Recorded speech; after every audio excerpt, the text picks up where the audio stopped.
fundamental aspect of piano playing that must be addressed and repeatedly reinforced until the student has the necessary skills.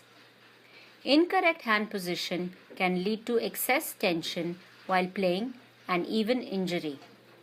Correct hand position, on the other hand, leads to strengthening of the fingers, the use of correct muscles, and efficient technique.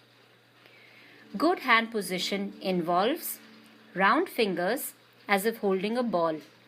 Explain to your student that fingers are like little hammers. Knuckles held higher than the wrists and the fingertips. This is called the bridge. A collapsed bridge will make it very difficult to play.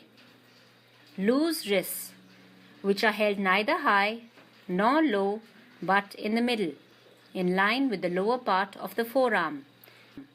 Wave hello to explore the range of motion that your wrist is capable of. It is very flexible indeed.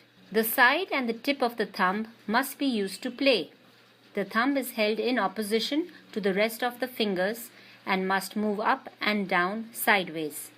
That is why we need to use the tip of the thumb and not the joint.